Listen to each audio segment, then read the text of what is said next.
Coming up on The Boss Lady. Do you think it's a dangerous notion to put to young girls to tell them that it's aspirational to become a stay-at-home girlfriend or a trad wife who bakes and waits for the man to bring the bread? If she wants to be a traditional wife, allow her. It's easy to manipulate people who are not educated. But when you have education, you know you're right. But if my little sister tells me, Anderson, I would love to be a traditional wife because I met this man. We can all agree in our family, which really never happens, that he's a good man. Why isn't she allowed to be that? Hey, this is not something for everyone. Hello there, Boss Lady. How you doing? Welcome to another episode of the Boss Lady Africa, our circle for women in business who mean business. We cover a myriad of topics. Sometimes you're here, you have Iris Irumver talking about leadership. Another time you're here, it's Zuba Mutesi talking about how to make it in the creative art space.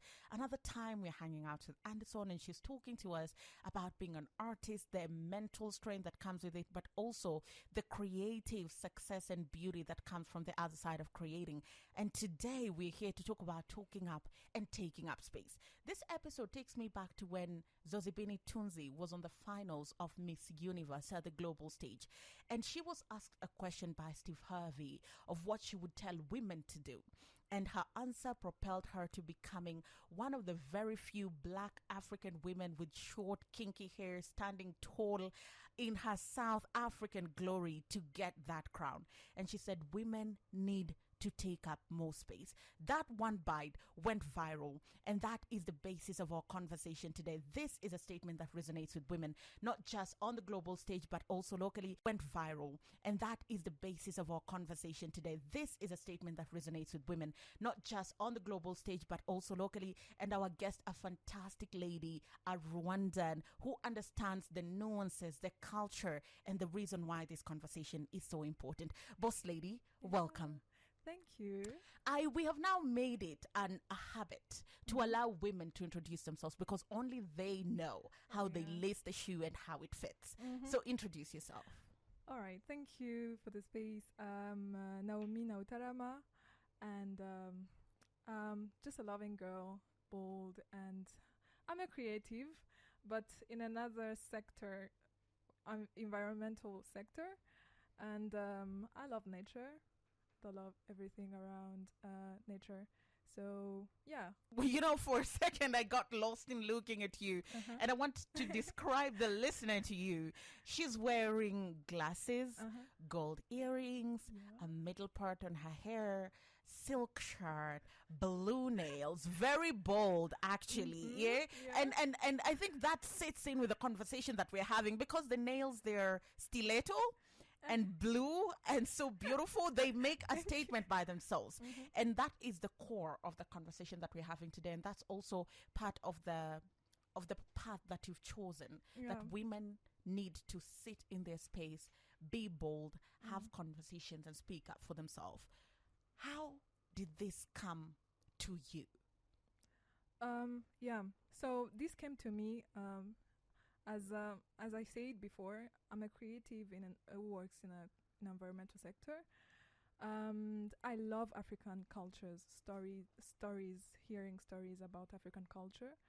So I came to learn different cultures. But one thing that was common, it's the women not speaking up. Well, some in some places they speak up, but most of the places, let's say, an example that I'll give, I went to Masai Mara and in Lake Manyara, Tanzania, all those places. It seems women are just, they are not given a space to speak out. So the men are the one, it's like speaking out is for men.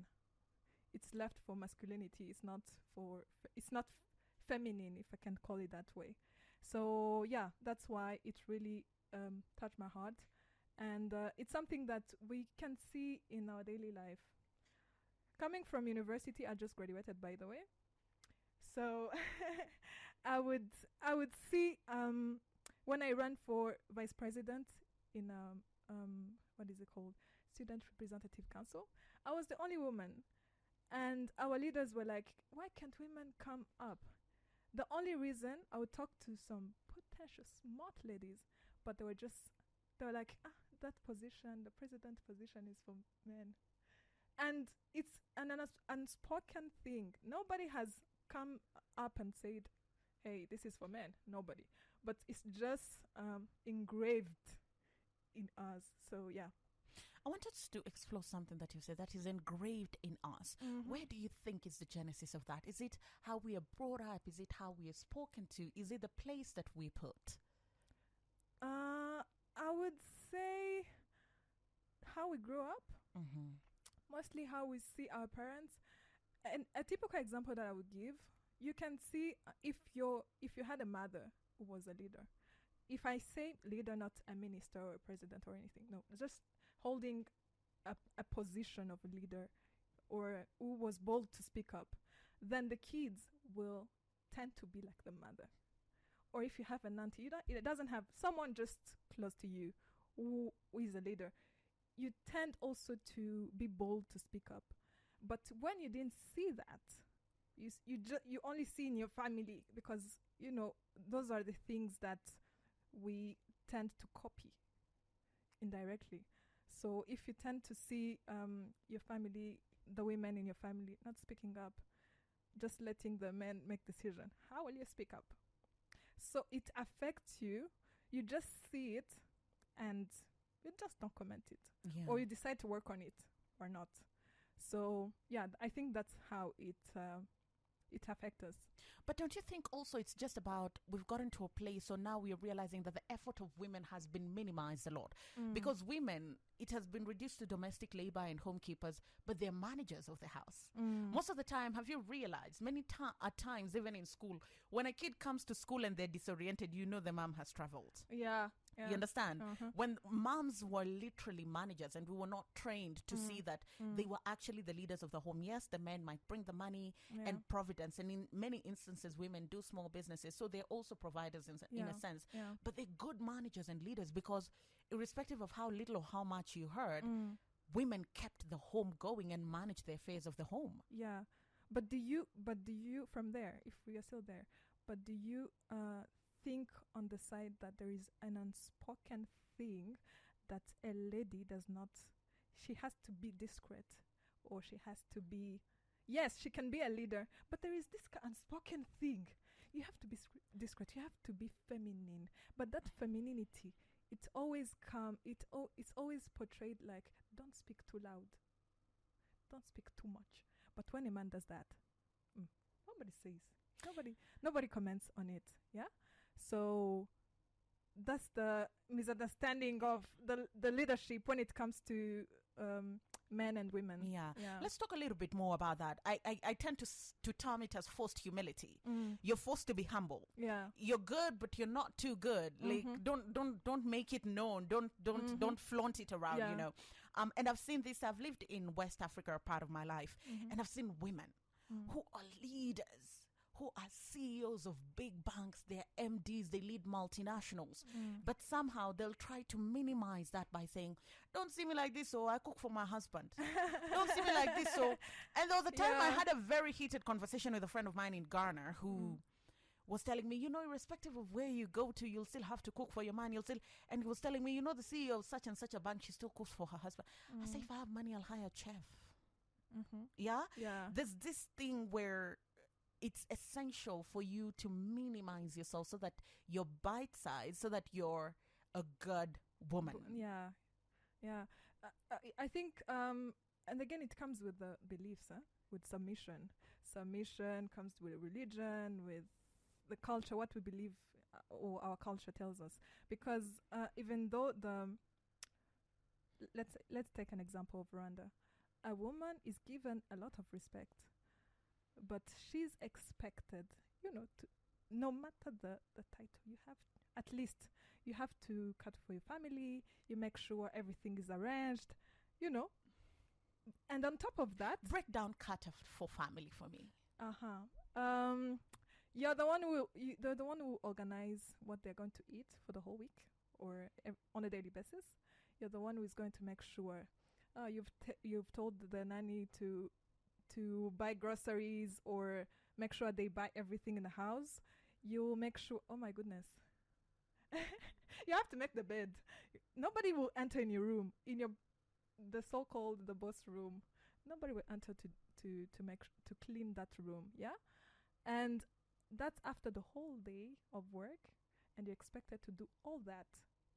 And nobody tells you to do that on a by obligation. You just do it because I don't know. It's yeah. You've seen it. You've seen it at your home. Is that the condition how to be a good woman? Is that part of the conditioning of what you think a good woman is? No. No, I mean, It's more not than you personally, but is that the societal conditioning of a good woman? A good woman must. Yes. A good woman Yeah. must. Societal point view. It's viewed that way. You must clean your room. You must be organized. You must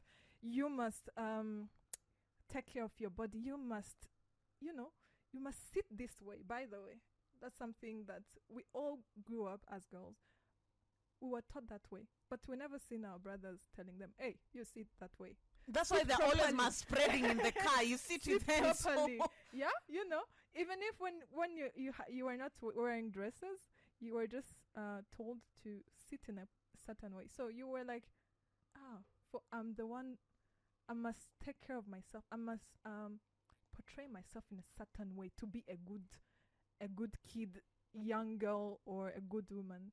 Yeah. yeah. Mm. And what is that perceived reward? Before we go on the break, and then we'll come and flip this card. Mm. What is that perceived reward of being a good woman? What is promised to you if you adhere by these rules? And if you do this, what's the reward for that? And then we'll come and talk about the rebels and the bird girls after the break. But before we go, what is the reward for being a good girl? In a society point of view, we're still talking about that. I think the reward is your name being used as a good example. You see Naomi? Do as Naomi does. Do as Josefa does. Yes, please take an example from her. And there is always you're always referred to as the person once should do like, or something like that. Mm-hmm. But don't you think that also comes with a lot of pressure? Because you have to fit yourself into this very square box, and maybe you could be a round or a square peg. Of course it does. Because first of all, I think it diminishes the brilliance or the inner you that you want to show the world. You are limited because you're like, maybe people will judge this way, people will see it this way, maybe it's not acceptable.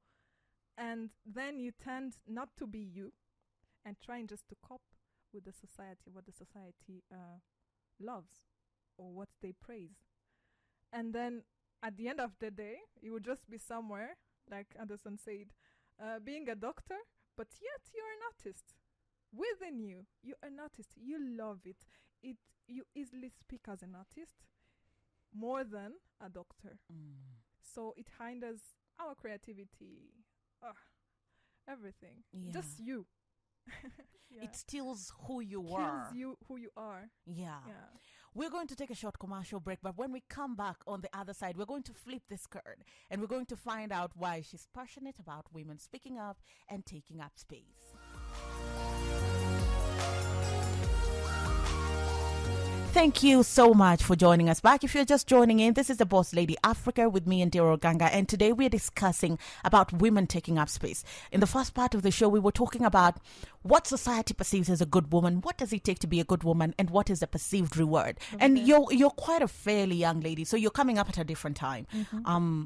So there are different nuances for women of your generation, because if we were having this conversation even just 5 or 10 years ago, the nuances would be very different. What would you say you've realized with the women in your generation that is slightly different from the other generation? And maybe what would you say has enabled that change that you see right now?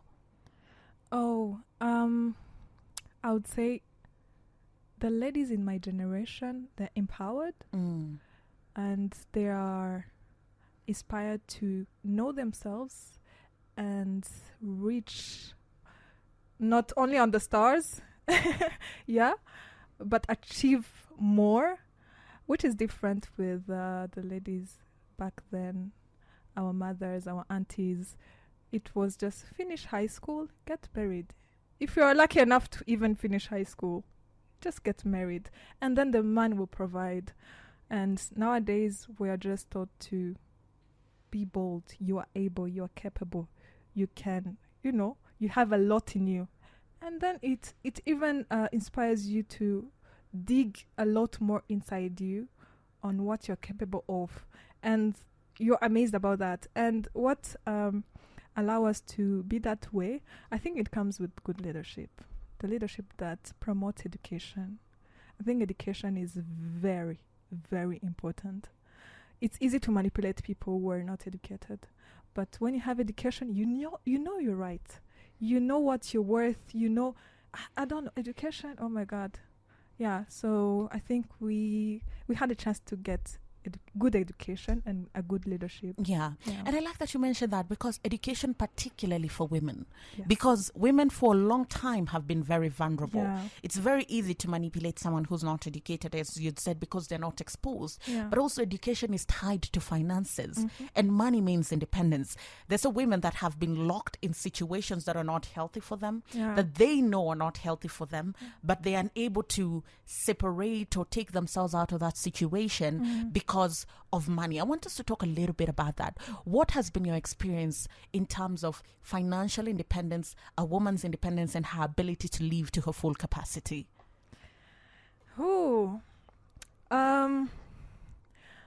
So a woman who is independent and who has her own finances, there is a particular way she's not shaken. I don't know. There is a way you're not just shaken about anything and everything. And it allows you to easily select what you want and what you don't want. The people you want to hang with and those who you don't want to hang with. So I think it allows also you to choose. I think you easily choose. As opposed to when your finances are not well, or let's say to the women that are not independent, you just go with what is available, if I can call it, not only with the husbands, but also with opportunities. You just say, ndangira kazi gahari, niko ndi bufate. But when you're independent, you're like, okay, I no longer want to work in this sector. I want to shift here because I want to upgrade this way. I want to upskill myself. It even allows you to upskill yourself. You're even able to pay for yourself for further education or a short course, So I think, independence and finances goes well to a woman upskilling herself and reaching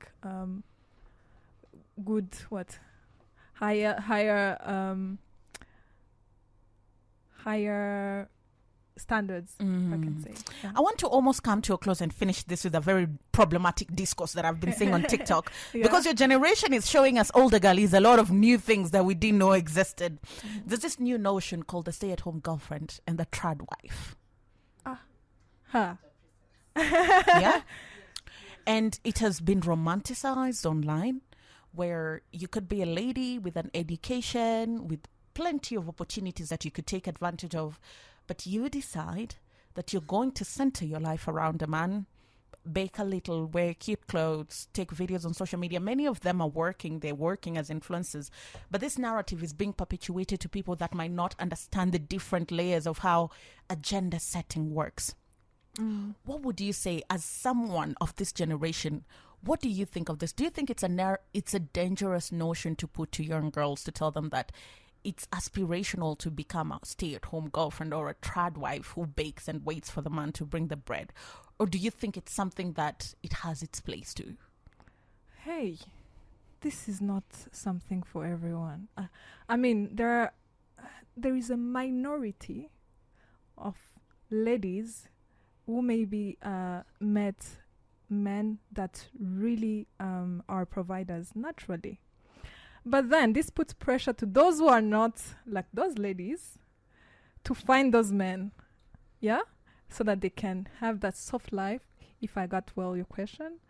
And I don't think But it's a good thing. doesn't that take away from the choice that you're talking about? That as a woman, when you have your own, when you can hold your own, Exactly. then you have the cards and the power. Yeah.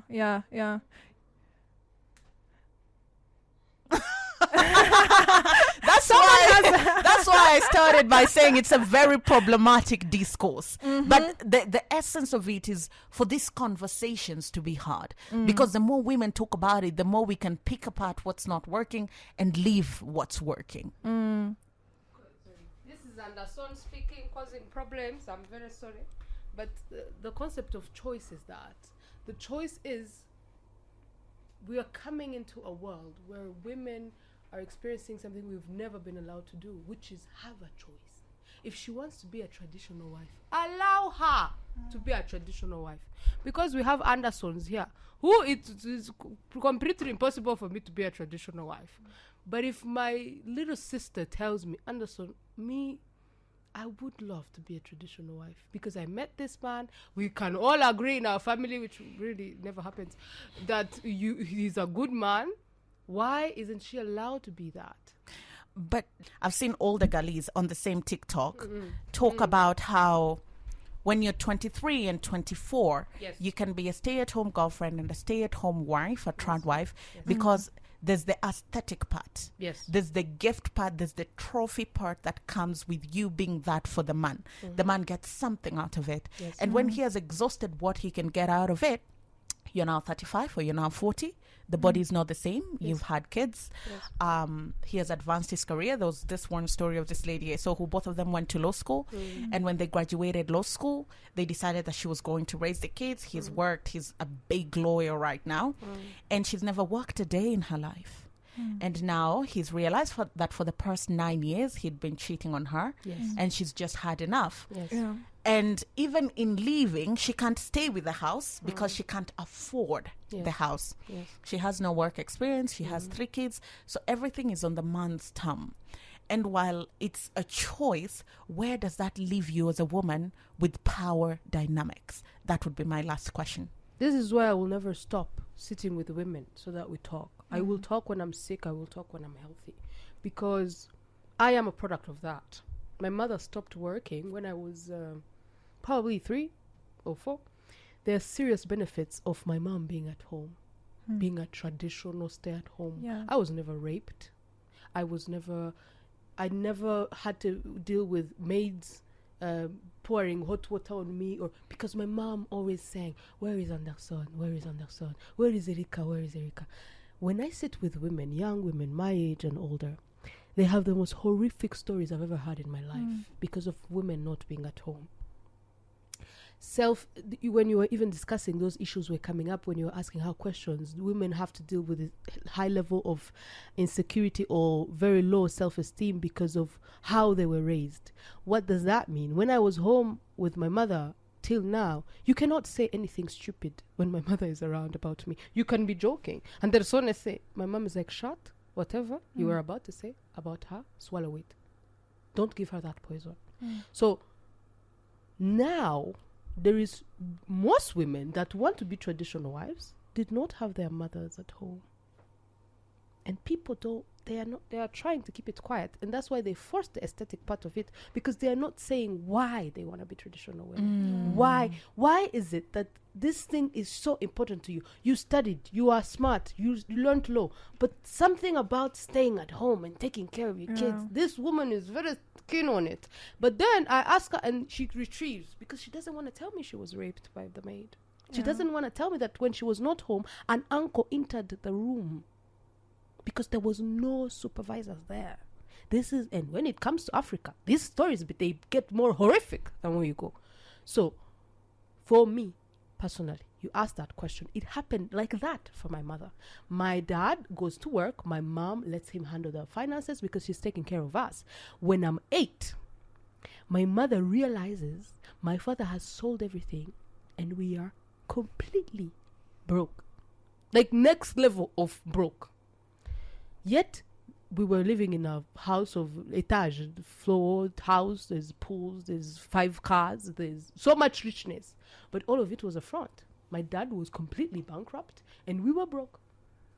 Because my mom stopped working for how many years?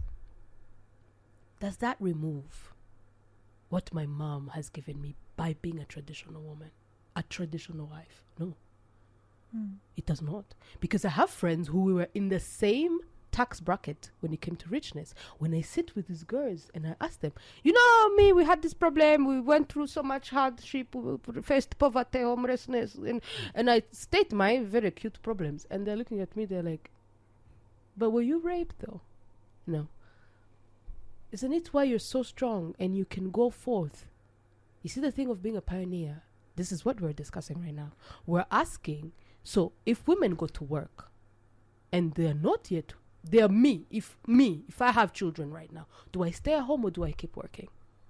If I keep working, what does that mean for my kids? What does that mean for my household? If I stay home and I choose to raise these kids, because normally we should be able to do that. For example, a good example of Finland, when you give birth, they give a 1 year of paid maternity leave. Here we have 3 months. Children, you keep breastfeeding them until they're like 2. So what's happening with these moms that are going to work 3 months later? How are they breastfeeding? Are they when they are at work, who's watching the baby? Because we're all working. All the women are working. Most times, now, my mom has to go take care of the babies of my older sisters because they have to be at work. So then she's not working. So it's such an important conversation because we are be bad girls. What does this woman mean? And we make fun of it. It's everywhere on TikTok. But if we really go into what this woman is saying, it's scary. She has to be a bad girl just for her to be listened to in the parliament, regardless of her CV, these conversations, I want to have them until we find, because it's only women that are going to come up with these solutions. Yeah. It's only women that are going to come up with answers. As we close, how do you reconcile what she has said? Because she's of my generation. Yeah. You're of a new generation. How do you bridge that gap?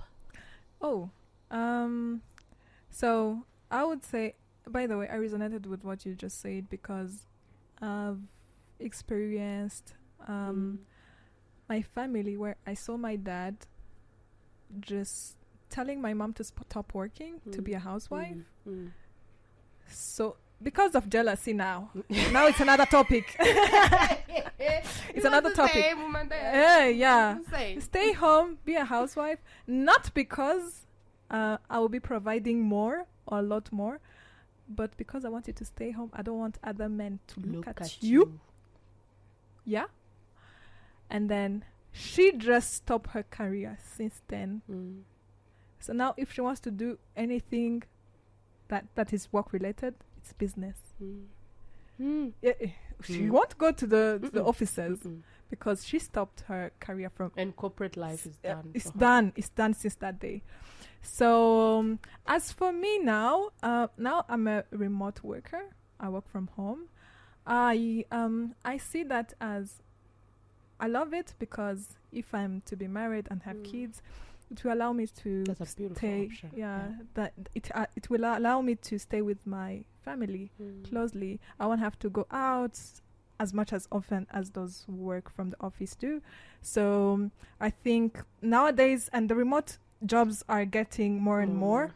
So with my generation, I believe we'll get more time with remote jobs to allow us to spend more time with our families, the kids.